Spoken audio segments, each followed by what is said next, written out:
হয়েছেন বিশিষ্ট আইনজীবী আনিসুর রহমান সাহেব। আমরা তার প্রতিক্রিয়া নিয়ে নেওয়ার চেষ্টা করব।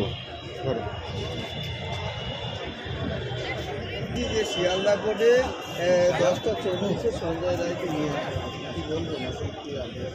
আপনারা সবাই জানেন যে পশ্চিমবাংলায় সাড়া জাগানো এবং সারা ভারতবর্ষে তোলপাড় হয়েছে যে কাণ্ড নিয়ে, সে আরজিকর কাণ্ড। সেই আরজিকর কাণ্ডের যে মূল অভিযুক্ত, প্রধান অভিযুক্ত সঞ্জয় রায়, তিনি তার বিচার প্রক্রিয়া ইতিমধ্যে সমাপ্ত হয়েছে এবং গত শনিবার সেখানে তার সাজা, তাকে আসামি হিসাবে এবং তাকে দোষী হিসাবে সাব্যস্ত করা হয়েছে। এবং আজকে তার যে সাজার মেয়াদ কী হবে, অর্থাৎ তার ফাঁসি হবে নাকি যাবজ্জীবন হবে, এটাই আজকে নির্ধারিত হতে চলেছে। এবং সেই কারণে সঞ্জয় রায় ইতিমধ্যে কোর্ট লকআপে রয়েছে। আদালত আর কিছুক্ষণের মধ্যেই তার যে সাজার মেয়াদ কি হবে, কতদিন, অর্থাৎ তার কি ফাঁসি হবে, অর্থাৎ সর্বোচ্চ শাস্তি ক্যাপিটাল পানিশমেন্ট ফাঁসি, নাকি তাকে সর্বনিম্ন শাস্তি যাবজ্জীবন, সেটাই কিন্তু আর কিছুক্ষণের মধ্যেই শিয়ালদা এডিজে 1 আদালত সেটা ঘোষণা করতে চলেছে। এই যে সঞ্জয় রায় দেখুন, সঞ্জয় রায় একা দোষী না অনেকে দোষী, সেটা আমার পক্ষে বলা সম্ভব নয়। আপনারা জানেন যে এই আরজিকর কাণ্ডের যে প্রথম 4-5 দিনের যে তদন্ত, সেটা কলকাতা পুলিশ করেছিল, কিন্তু পরবর্তীকালে কলকাতা হাইকোর্টের নির্দেশে সেই তদন্ত ভার যায় সেন্ট্রাল ব্যুরো অফ ইনভেস্টিগেশন সিবিআইয়ের হাতে। সিবিআই তদন্ত করে চার্জশিট দিয়েছে এবং সিবিআই পুরো বিচার প্রক্রিয়ায় তাদের বিভিন্ন সাক্ষী সাবুত আদালতে হাজির করেছে এবং সমস্ত সাক্ষী সাবুতের ভিত্তিতে গত শনিবার 18 তারিখ সেখানে আদালত সঞ্জয় রায়কে দোষী সাব্যস্ত করেছে। কিন্তু এর পেছনে আরও কেউ আছে কিনা বা ছিল কিনা, সেটা তদন্তকারীরাই বলতে পারবেন। এবং ইতিমধ্যে আমরা যেটা জেনেছি, সিবিআই বলেছেন যে আরও তদন্ত চলছে, তারা সাপ্লিমেন্টারি চার্জশিট দেবেন। কিন্তু আপনারা জানেন যে এই কেসে সঞ্জয় রায় ছাড়া তৎকালীন টালা থানার ওসি অভিজিৎ মণ্ডল এবং সন্দীপ ঘোষ, তিনি আরজিকরের তিনি অধ্যক্ষ ছিলেন, প্রিন্সিপাল, তারাও কিন্তু এই কেসে অ্যারেস্ট হয়েছিলেন। কিন্তু পরবর্তীকালে 90 দিনের মধ্যে চার্জশিট দিতে না পারায় তারা কিন্তু ইতিমধ্যে এই কেসে আরজিকর কাণ্ডে তারা জামিন পেয়ে গেছে। এবং তাছাড়াও সন্দীপ ঘোষ বা অভিজিৎ মণ্ডল, তাদের বিরুদ্ধে চার্জশিট হবে কিনা সেটা সিবিআই বলবে। এবং ইতিমধ্যে মামলাটা হাইকোর্টের পাশাপাশি সুপ্রিম কোর্টেও রয়েছে এবং সুপ্রিম কোর্ট পুরো বিষয়টা অবজার্ভ করছে যে শুধুমাত্র কি সঞ্জয় রায়, এখানে কি অনেকের প্রশ্ন, নাগরিক সমাজের প্রশ্ন, জুনিয়র ডাক্তারদের প্রশ্ন, সাধারণ মানুষের প্রশ্ন, যে আসলে কি তাহলে চুনোপুটিকে সাজা দিয়ে রাঘব বোয়ালদেরকে আড়াল করার চেষ্টা চলছে। কিন্তু সত্যি কি রাঘব বোয়াল কারা আছে, বা সঞ্জয় রায় ছাড়া বা অভিজিৎ মণ্ডল বা আপনার যে সন্দীপ ঘোষ, নাকি আরও অনেকেই?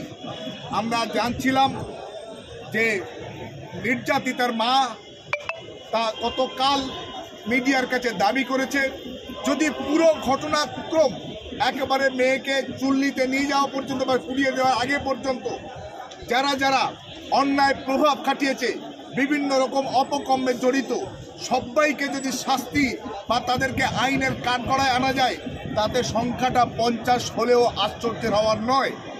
আমি আশা করি যে তদন্তকারী সংস্থা সিবিআই, তারা এই নির্যাতিতার মা এবং বাবা, তাদের সঙ্গে সঠিকভাবে যোগাযোগ রাখেনি বলে তাদের দাবি, তাদের সঙ্গে সঠিকভাবে যোগাযোগ রাখবে, সম্পর্ক রাখবে, কথা বলবে এবং একই সঙ্গে জুনিয়র ডাক্তার, আরজিকর হাসপাতালে যারা আছে সংশ্লিষ্ট সকলের কাছে সঠিকভাবে তদন্ত করে যারা যারা আছে প্রত্যেকের কিন্তু শাস্তি বা সাজার ব্যবস্থা করা দরকার।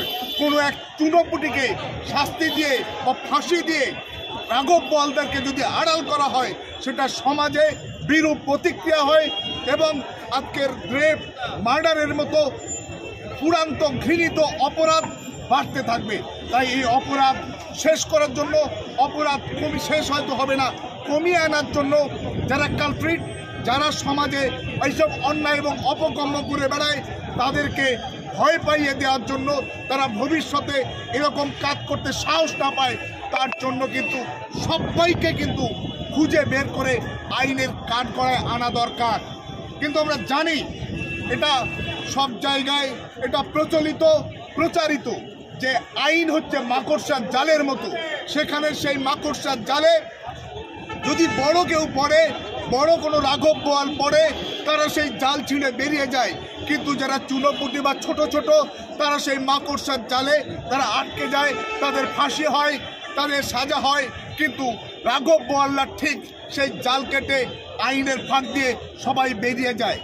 আপনারা জানবেন ধনঞ্জয়ের ফাঁসি হয়েছিল, সঞ্জয়ের আজকের কি ফাঁসি হবে না যাবজ্জীবন আর কিছুক্ষণের মধ্যেই আমরা সবাই জানতে পারবো। কিন্তু সেখানে দেখতে পাচ্ছি বিভিন্ন ক্ষেত্রে সব জায়গাতেই যাদের ফাঁসি হয়, যাদের বড় বড় সাজা হয়, অধিকাংশ ক্ষেত্রে তাদের ডিস্ট্রিক্ট লিগাল এড বা স্টেট ডিফেন্স দেয়, অর্থাৎ তাদের হয়ে সওয়াল জবাব করার জন্য, তাদের হয়ে বিভিন্ন সাক্ষীকে জেরা করার জন্য আজকে তারা ভালো কোনো উকিল বাবুই দিতে পারে না। এবং ডিস্ট্রিক্ট লিগাল এড বা স্টেট ডিফেন্স অনেক সময় আমরা দেখতে পারি যে তারা যে প্রশ্ন করা দরকার, যেভাবে আসামির হয়ে বা অভিযুক্তর হয়ে যেভাবে আজকের সমস্ত জেরা করা দরকার সেগুলো তারা করে উঠতে পারে না, তারা তত এফিসিয়েন্ট নয়। বা অনেক সময় এরকম অভিযোগও শোনা যায় যে অনেক সময় ডিস্ট্রিক্ট লিগাল এডের উকিলবাবুরা পরোক্ষে প্রসিকিউশন বা সরকারি উকিলকে সাহায্য করে, ফলে সেই ক্ষেত্রে যারা অভিযুক্ত তারা অনেক সময় বা তথাকথিত আসামি তারা অনেক সময় সাজা পাওয়ার কথা নয়, তারা সাজা পেয়ে যায়, সাজা পাচ্ছে। এটাই আমাদের সমাজের এই অবস্থা। এখান থেকেও বেরিয়ে আসতে হবে। সামগ্রিকভাবে আজকের বাংলার মানুষের যেটা প্রশ্ন, দাবি, যে শুধুমাত্র কি সঞ্জয় রায়কে সাজা দিয়ে তার শাস্তি ঘোষণা করে রাঘব বোয়ালদেরকে আড়াল করা হচ্ছে বা রাঘব বোয়ালদের আড়াল করা হবে? সন্দীপ ঘোষ, অভিজিৎ মণ্ডল তারা এই কেসে তাদেরকে নেওয়া হয়েছিল, কিন্তু তারা জামিন পেয়ে গেল। তাদেরকে 90 দিনের মধ্যে চার্জশিট দেওয়ার মতো সিবিআই এর ক্ষমতা বা যোগ্যতা বা দক্ষতা ছিল না। আমার বোধ হয় তারা চার্জশিট দিতে পারত 90 দিনের মধ্যে। তারপরে তৃতীয়, চতুর্থ, পঞ্চম সাপ্লিমেন্টারি চার্জশিট দেওয়ার প্রভিশন আইনে রয়েছে। আরও চার্জশিট, আরও তদন্ত হতো, আরও কেউ থাকলে তাদেরকে ধরা যেত। বা এই সন্দীপ ঘোষ বা অভিজিৎ মণ্ডল তাদের বিরুদ্ধে আরও কিছু প্রমাণ, আরও কিছু নথি, আরও যে বিভিন্ন যে আপনার সিসিটিভি ফুটেজ সবগুলো নিয়ে পরবর্তীকালে আরও তথ্য আজকে আদালতে জমা দিতে পারত। 90 দিনের মধ্যে চার্জশিট দিয়ে দিলে অভিজিৎ মণ্ডল বাইরে চলে যেত না। সন্দীপ ঘোষ এ কেসে জামিন পেয়ে গেছে আরজিকর কাণ্ডে, অন্য কেসে সে আজকে জামিন না পাওয়ার জন্য ভিতরে আছে, কিন্তু এ কেসে সে জামিনে মুক্ত।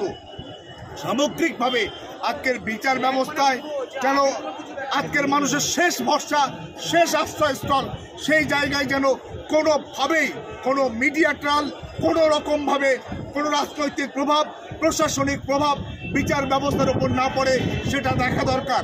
আর আমি বারে বারে বলি, আজকেও আপনাদের সঙ্গে বলছি যে ব্যাপারটা হচ্ছে আমাদের বিচার ব্যবস্থার খোল হচ্ছে বদলানো দরকার।